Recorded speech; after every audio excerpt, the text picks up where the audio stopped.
Hello, Hello, nice meeting you. I'm Mahmood Khan, and what's your name? I'm Anthony Mitchell, Where are you from? New York City. New York City. How was your experience coming to Pakistan? Oh, I'm very happy with Pakistan. I think Pakistan is like a rocket engine on the pad about to take off. But it has always been like a rocket engine on the pad waiting to take off. But Yeah. I have great uh, admiration for Pakistanis as people and for the potential of the nation. How long you have been staying in Pakistan? I came on November 1st Hmm. of last year. Hmm. So, what are your perspectives about the Pakistani business market? Has potential? How much potential does it have? Well, the business that I'm in is concentrated on serving customers in the West. I used to outsource call center services to Pakistan and software development services. But now I'm investing in intellectual property. And so the whole time I've been here, I've been working on intellectual property.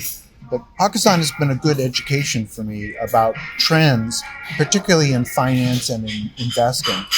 And so I've made some investments internationally since I arrived here, but I'm on a tourist visa, so I'm not able to do business here locally, at least not yet. Yes. After I set up my affairs in U.S., I may make investments in Pakistan, but I haven't done so yet. So, what's your message for the American investors? That do they come or not? Is this a good opportunity and good time for them to join in the business community with? Oh, yes. I used to live in India. I Hmm. lived in India for 3 years. So, how was that experience? Can you tell us Well, something that's about part that? of why I really like Pakistan. It's because Americans say they cannot ignore India because India is such a huge market. Yeah. But having a huge market does not mean it is accessible to anyone. Whereas Pakistan, it has a good local market for a lot of things, especially consumer goods, but it is a gateway to Asia and the Middle East.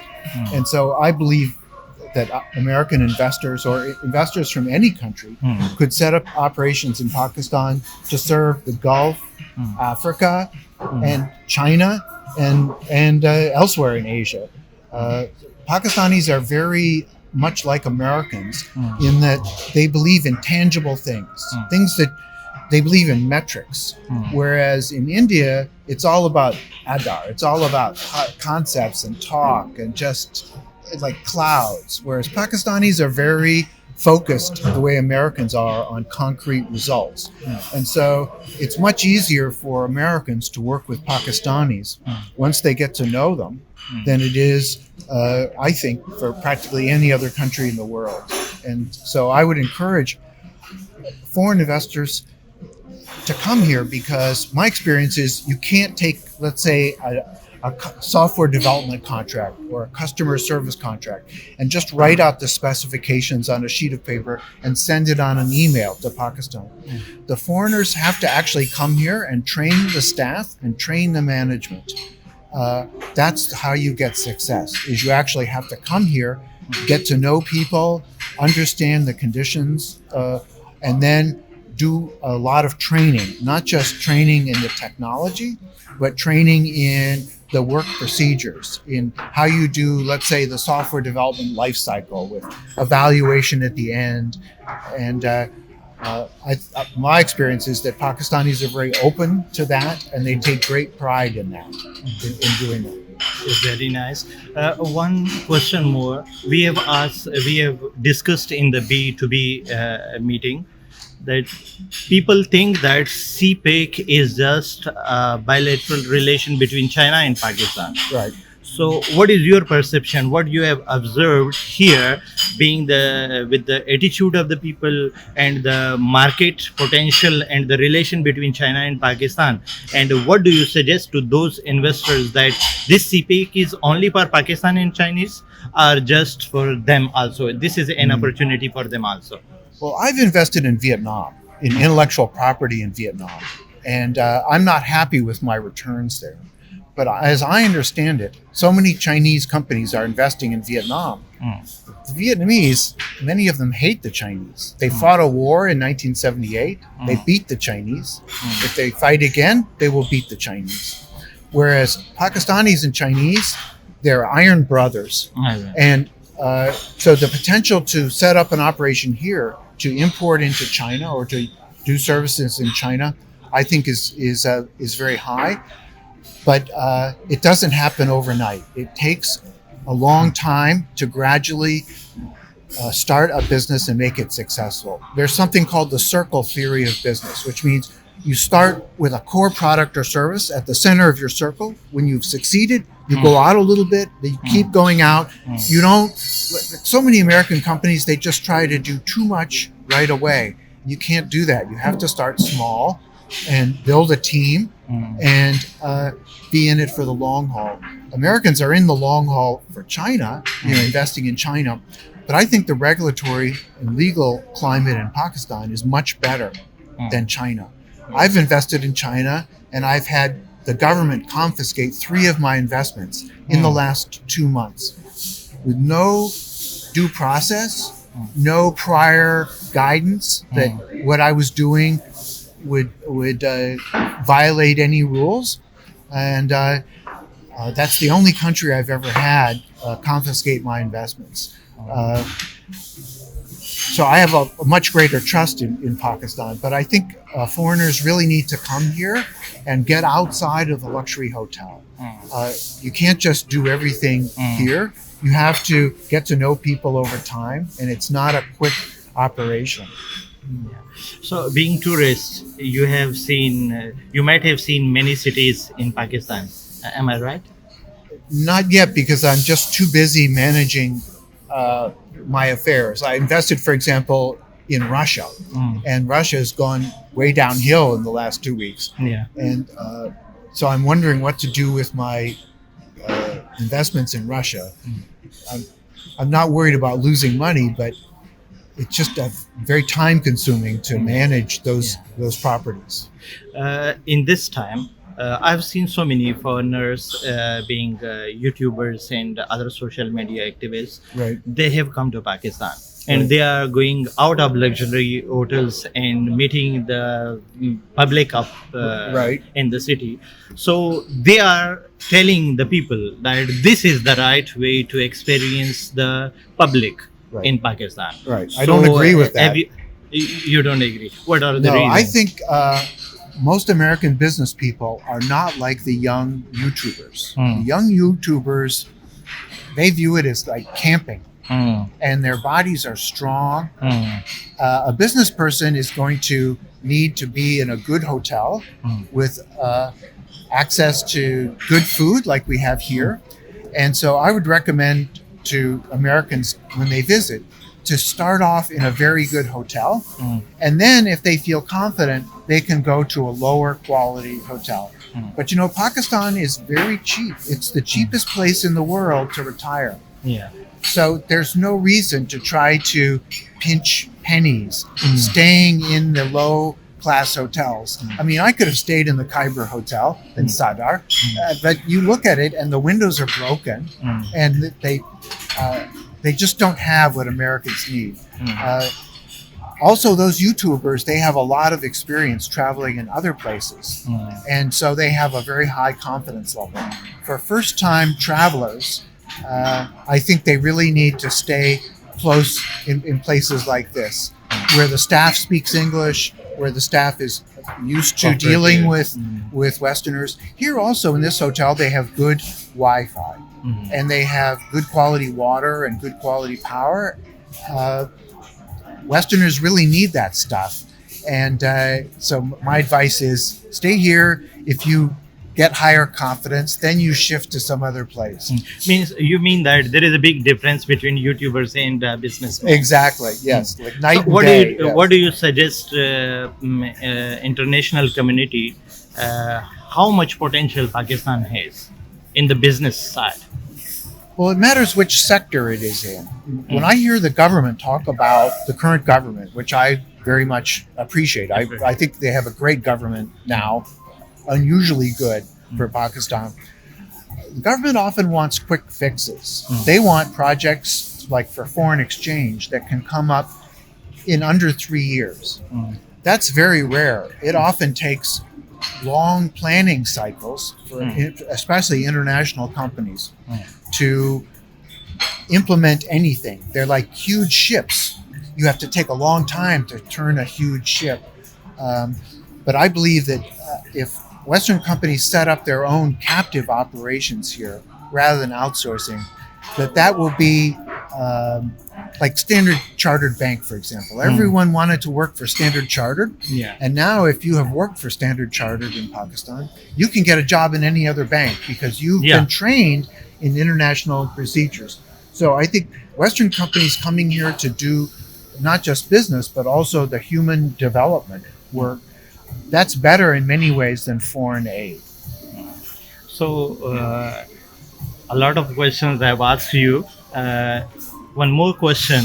What kind of message do you have for Pakistani community, just in general, and a special message for the President of Pakistan, is Imran Khan, Right. and what other political leaders they should do for the foreigners to let them come and lift up the business community and the safety and security situation in Pakistan. The most important thing in all over the world, that is safety and security. Sure. So, what do you suggest our leaders and our president and the other institutions about this situation? Well, I've had very little security problem in the 5 months that I have been here. You can speak in general that what kind of security and safety is important for the public, also for the foreigners, also for the business community, also means every business grows wherever they have safety and security. Sure. And wherever they have the open means place where they can work according to their policies. So what kind of points do you want to suggest to this government, especially, and to the public? Well, I think the government needs to be able to communicate in other people's languages. For example, excuse me, last year, more than 500,000 Chinese people came to Pakistan. But there is no website in Chinese that I know of to help Chinese people. So I had registered China.com in Chinese with the Chinese government's internet service with their domain names, and the government confiscated it from me. I was hoping to turn that into a guide for Chinese people. So many people, they just look at Americans because they may have friends or relatives in US, but really it's the Chinese and the people from the Middle East who are the biggest visitors to Pakistan now. So my advice would be concentrate on making Pakistan more accessible to those Chinese people. Ask those Chinese people, where do you like to go? Where is a good place to eat? Where are hotels where the staff speaks Chinese and that can help you? Where are doctors who understand Chinese people? And to diversify their approach to promoting tourism away from just US. Because US has so much ignorance. You know, when I talk to my relatives about coming here, they say all these crazy, stupid things about Pakistan being unsafe. And that's not my experience at all. My experience is that Pakistan is actually very safe.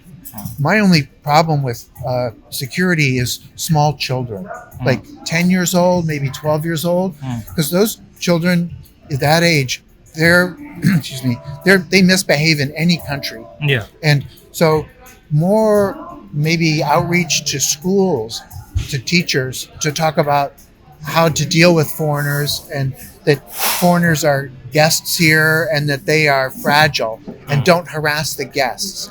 So that is because I walk around this neighborhood at night alone, never had any problems. My advice to foreigners would be, when you see the women leaving a place, like at 9 o'clock at night or 10 o'clock at night, that's a good time for you, Mr. Gora, to get up and maybe go back to your place where you're staying. So don't stay out too late at night. Also, the major security problems that I see are in the rural areas. But the government has been very good at all levels in providing in providing security guards for Westerners who travel in the countryside late at night. And so I think more policies or more direction in that to make that accessible, maybe some guidance on how to hire security people if they are going on a trip. When I stayed in this hotel, there was no guidance. No one said, "Hey, if you want to go to the countryside, this is how we can help you." Not just with security guards, but also places to eat, transportation, and stuff like that. Any other questions?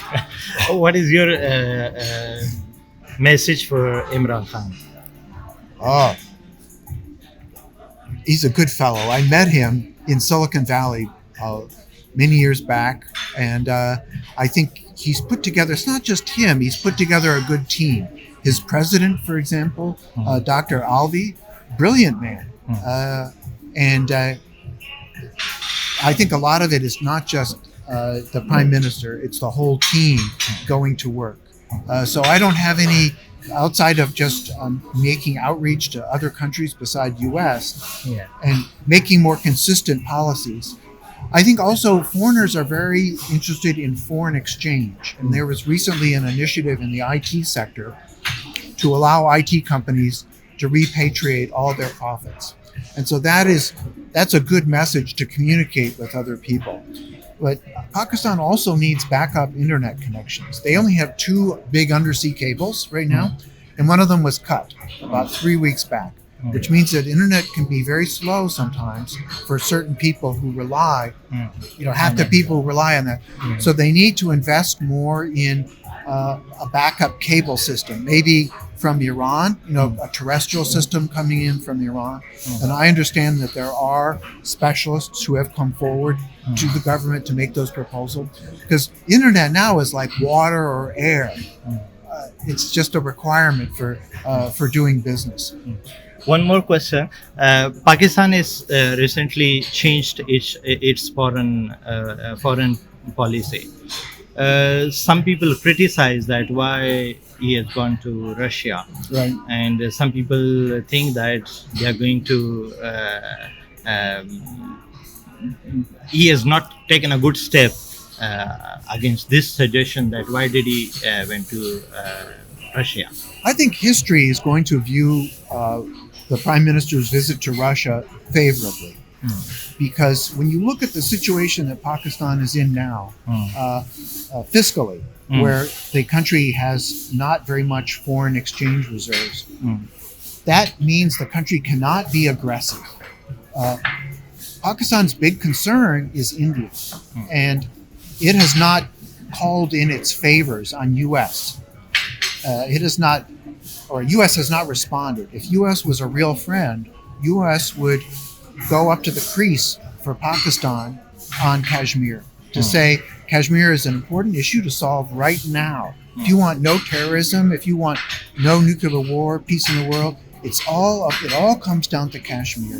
And I feel very passionately about this, because if the problem is not solved, it's going to become worse as the climate changes and water becomes more important.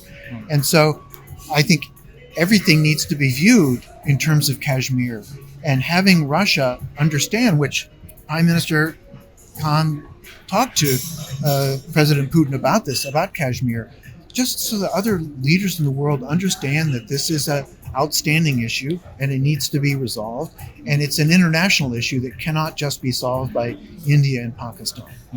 So one question about the Pakistani foods and dishes.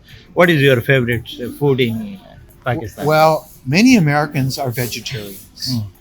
Most people in my family are vegetarians. And Pakistan is getting better about vegetarian food. Like here, there are several dishes that are vegetarian. But I think there's always room for improvement. Also, Pakistan is very good about Ajinomoto or MSG. Many people, myself included, we are allergic to MSG. And so there's no MSG in the food here. And so it's very safe. I haven't seen MSG for sale in the stores, but I'm sure you can get it. But MSG is a big issue, because if you're allergic and you taste it, you can be sick for more than one day. Okay. Nice meeting you. All right. Thank you very much. Thank you.